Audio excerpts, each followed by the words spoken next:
When did that become okay? I'm not looking for applause right now.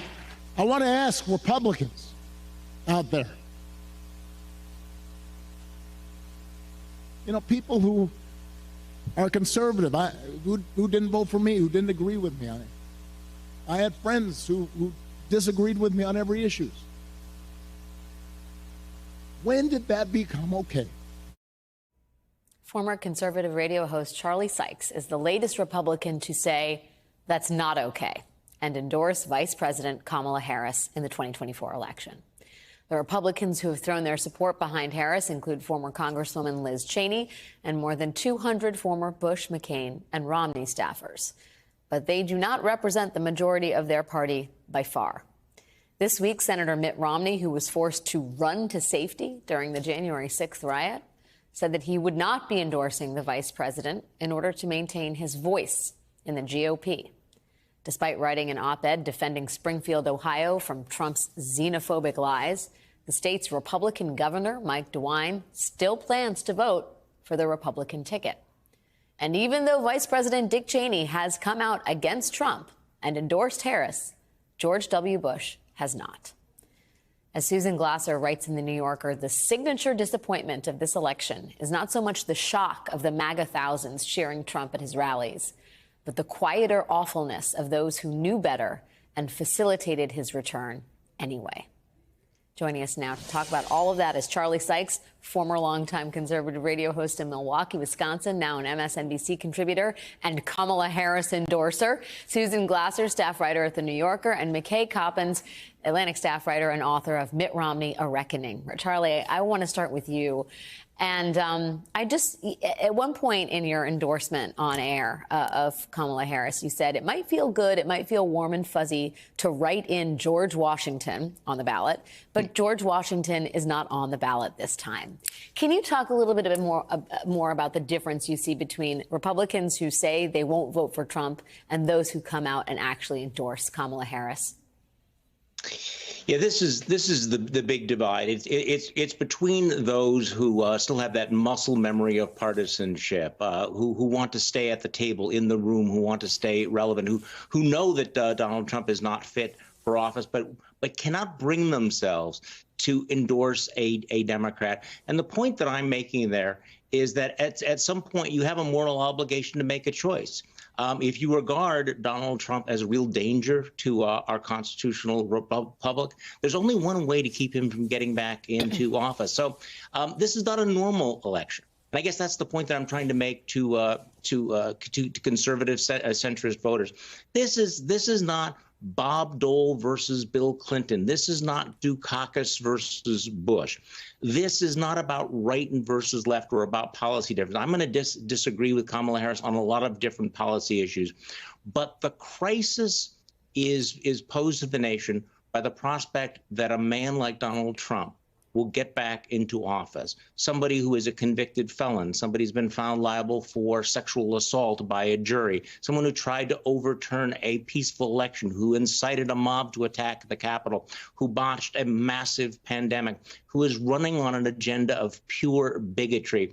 And I understand that it's hard for many people to disenthrall themselves from this, partisan loyalties. But I do think that this is the moment where you have to say, okay, we do need to put country over party. And I think that's the decision that the Cheneys have made. That's the decision that former Senator Jeff Flake made, former Attorney General Alberto Gonzales, many of the people that you mentioned. And I think that that's a challenge. I understand the incredible pressure that Republicans are under not to endorse a progressive Democrat, but sometimes you have to recognize the nature of the moment and of the emergency. McKay, I am so eager to hear your thoughts on Mitt Romney's calculation here. Mitt Romney, one of the only Republicans who voted to impeach Donald Trump, who does not think he's fit for office, but holding back on endorsing Harris because he wants to be in the room if and when the GOP reinvents itself. Do you have a thought? Do you have any analysis about why he might be making this calculation this way? Yeah, I mean, I should say up front that we haven't spoken about this. The last interview I had with him was earlier this year when Joe Biden was still the Democratic nominee. And at that point, he told me he was considering endorsing Biden. He hadn't made up his mind. So this is kind of informed speculation based on a lot of time I've spent with him. And, I think that the comments that he made this week were interesting. He talked about wanting to be in a position to have a voice in the GOP, to kind of rebuild from the rubble of the Trump era something new, or a new version of the Republican Party, and that he needed the credibility to do that, and that he thought that if he endorsed Kamala Harris, that would erase any remaining credibility he had. I think that might be part of his calculation here. But he also said in that same conversation, he all but said, it's clear who I would prefer as president. He said, you'll have to make the very difficult calculation, knowing what I've said about Trump, who I think should be the next president. Why he won't go that extra step and just make the formal endorsement, I think, has something to do with how fully he has internalized the idea that Republicans like him just don't have any influence in politics anymore. And that might be a cop-out, but I do think that he genuinely believes, and he said this to me many times over the 2 years we spent together, that his endorsement one way or the other would not move voters. He doesn't believe he would move the needle. He believes that the constituency, the coalition he represents, is a tiny fraction of what is left of the Republican Party, and that they're not going to listen to him anyway. Now, I think the counter to that would be that this race is very close and is going to be won on the margins. And so, any small, needle moving you can do might make a difference. But I think that sense of his own kind of political irrelevance at this moment is part of what's informing his decision. Yeah, well, you could say if you're irrelevant, that would, in one way, make it easier for you to endorse Kamala Harris. Susan, you call these Republican holdouts the signature disappointments of this election. What do you make of McKay's analysis that it might be in part self-designated, futility on the part of these Republicans and them just not wanting to get involved in the firefight?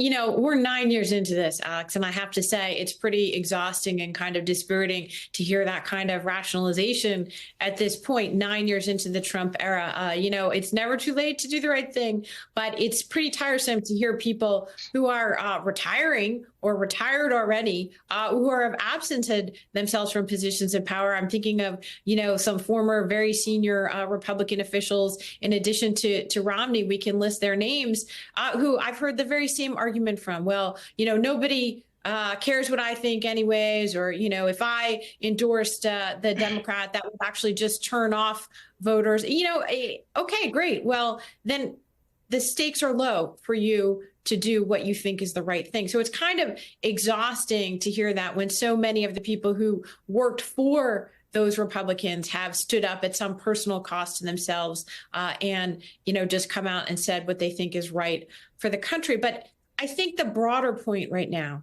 is that if it was just Donald Trump and the most hardcore of the MAGA faithful, this would not be a competitive election. It would not be a too close to call election. The reason that this conversation matters is because these Republicans who know better, who understand and have been very clear about the problems they've identified with Donald Trump, have nonetheless enabled and facilitated this 9-year hold on our national collective public space. And if those folks would stand up en masse and say to the public what we know they believe. I'm not suggesting that people who disagree with it should. If just the people we know believe that Donald Trump is a threat to the republic would join hands and stand up and say this, maybe we wouldn't have been here for 9 years. Yeah, Charlie, you were grappling with this. You made this announcement in the last 24 hours. I was so struck by Barack Obama on the stage last night.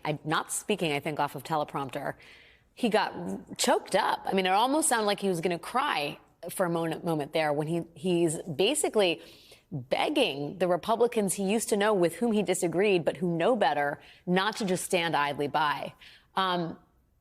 Can you talk about that moment as a, an influential conservative in a state that really matters, and whether you think that resonates with other conservatives who know better in this moment?